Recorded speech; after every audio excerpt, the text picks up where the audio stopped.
وہ عرفے کا دن ہی ہے جس کے بارے میں اللہ تعالیٰ نے قسم کھائی ہے، اور سب سے بہترین دعا عرفے کے دن کی ہی دعا ہے۔ اللہ تعالیٰ کے علاوہ کوئی معبود برحق نہیں، وہ اکیلا ہے، اس کا کوئی شریک نہیں،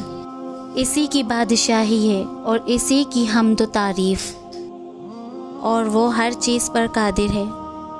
اللہ تعالیٰ کے علاوہ کوئی معبود برحق نہیں، وہ اکیلا ہے، اس کا کوئی شریک نہیں، اسی کی بادشاہی ہے، اسی کی حمد و تعریف، اور وہ ہر چیز پر قادر ہے۔ اللہ تعالیٰ کے علاوہ کوئی معبود برحق نہیں، وہ اکیلا ہے، اس کا کوئی شریک نہیں، اسی کی بادشاہی ہے اور اسی کی تعریف ہے، اور وہ ہر چیز پر قادر ہے۔ زوال شمس کے آغاز سے غروب ہونے تک نبی کریم صلی اللہ علیہ وآلہ وسلم اپنے ہاتھوں کو اٹھائے ہوئے تھے،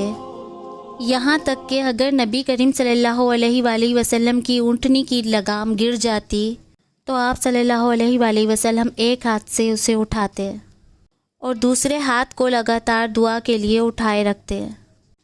تاکہ دعا کا تسلسل نہ ٹوٹے۔ وہ عرفے کا دن ہی ہے جس کے بارے میں اللہ تعالیٰ نے قسم کھائی ہے، اور سب سے بہترین دعا عرفے کے دن ہی کی دعا ہے۔ یہاں تک کہ علماء فرماتے ہیں عرفے کے دن کی ہوئی ساری دعائیں قبول ہوتی ہیں۔ میرا دل عرفات کے لیے شوق سے تڑپ رہا ہے، اور جب میں نے اپنے رب کو یاد کیا تو میرے آنسو بہہ نکلے۔ وہ اس عظیم دن پر بہت مہربان ہوتا ہے، نہایت مہربان، جو میرے دل کی مرادوں کو رد نہیں کرتا ہے۔ بے شک وہ جہنم سے نجات کا دن ہے، اور عرفے کے دن جیسا کوئی ایسا دن نہیں جس میں اللہ تعالیٰ بندوں کو آگ سے نجات دیتا ہو۔ پس جو انسان جہنم سے ڈرتا ہے اور جنت کی خواہش کرتا ہے تو آج کے دن اللہ تعالیٰ سے مانگے اور کہے، یا اللہ میں آپ سے جنت مانگتا ہوں اور مجھے جہنم سے نجات عطا کر۔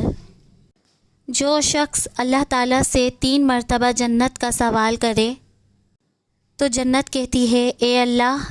اسے جنت میں داخل فرما، اور جہنم کہتی ہے، یا اللہ اس کو آگ سے بچا۔ نبی کریم صلی اللہ علیہ وآلہ وسلم سے عرفے کے دن کے روزے کے بارے میں پوچھا گیا تو نبی کریم صلی اللہ علیہ وآلہ وسلم نے ارشاد فرمایا، مجھے اللہ سے امید ہے کہ عرفے کے دن کا روزہ گزشتہ اور آئندہ سال کے گناہوں کا کفارہ بن جائے گا، لہٰذا اس عظیم دن پر دعائیں کرنے اور روزہ رکھنے کی پوری کوشش کریں۔